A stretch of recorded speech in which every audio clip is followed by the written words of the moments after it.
Hi, MC Bling Daddy here with the 7th video in the CBC Coding Engine series. As you can see, if you watched the previous video, I've removed from it the loop commands and the end of loop control blocks to make room for this video's new code blocks. This time, we'll use the latest elements that have been added to our engine, subroutine head and end generation functionality, so we can encapsulate code in localized code segments. We transfer from code we're executing, or call, to a subroutine, then return back to the original execution stream to continue on. Now, in modern coding languages, a subroutine is typically called a method, but methods also include functions. Functions typically return computed values, only accessible through the function, whereas subroutines don't. However, all variables in Minecraft are accessible everywhere, what we call global, so parameters are not possible in the usual sense, nor are return values. So we'll refer to our methods as subroutines or subs. The call to a sub requires transfer to the sub's entry or set point. We have several to call, so we'll name them S0 through S7. The S for sub. The numbers you'll see why in just a bit. We also need a place for the sub to return to when it's done, called a callback location. There are a couple of ways to set this up. We're going to assume that each sub is called from a single location, though, and will return to only one location as a consequence. We'll name this S0C for, I hope, obvious reasons, for our first subroutine. If the sub can be called from multiple locations, we would have to execute this code before making the call. But since each of our subs will return to only a single location, we'll leave it as it currently is at S0C. Let's take a look at the code we've created.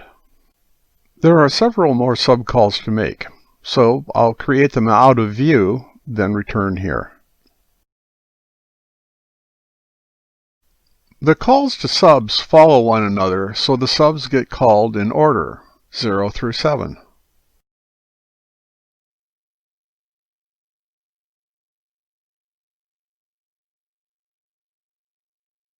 Down at the end of the subcalls, we still have the end of loop blocks to prep for loop reentry and to define the end of loop exit site.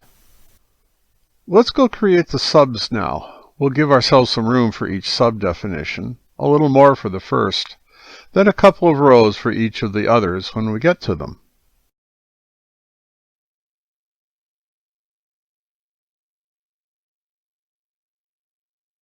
The head of a sub is simply defined by creating a set point for entry.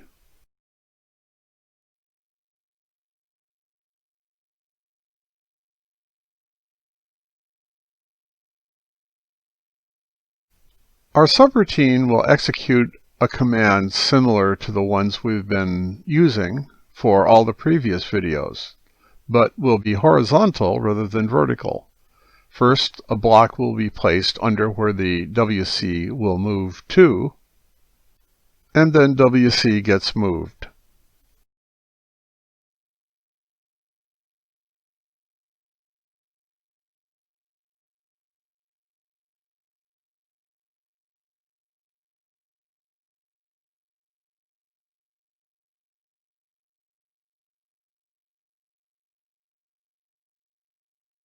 And to complete the sub, we generate the return, where we transfer to the callback location. What have we left out? First, since we're returning to only one callback location at one call site, the caller doesn't need to change the callback code here. So we don't need to define a reference point here, a set point to locate the sub's returning callback code. Second, since there's not a return set point, we don't have to code to transfer to it. So we place only the returning callback code to S0C at the end of sub S0. And we'll take a quick look at the code we've generated. Enter the sub, insert a block, move WC, return and exit, Very simple. But we've got several more subs to create, so I'll go do that and return here. Well, we've added in the 7 other subroutines. To explain the use of the digits 0 through 7, we look at the WC movement for each. Sub 0 moves WC along the x-axis. That's 0 degrees away from the origin in most representations of the Euclidean plane. 1 moves WC 45 degrees, going counterclockwise. 2 is 90 degrees away along the negative z-axis. Remember, in Minecraft, negative z is north. And so on until we hit 325 degrees, 45 degrees clockwise from x.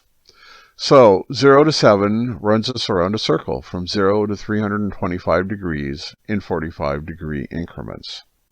But we've added a special subroutine we've named -1 that duplicates the original functionality in the loops we've looked at before, where WC was raised 1 and y each loop repeat. This is needed for the demonstration we're about to see. And we'll take a look at the side of the call to S-1.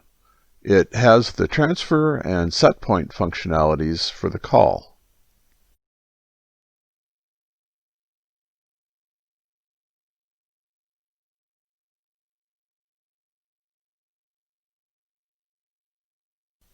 Let's see what happens when we set the code in motion.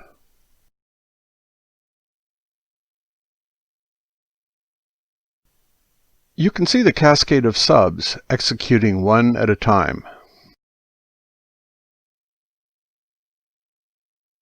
And if you look carefully, you'll catch the sequence of repeaters causing the subs to be called sequentially.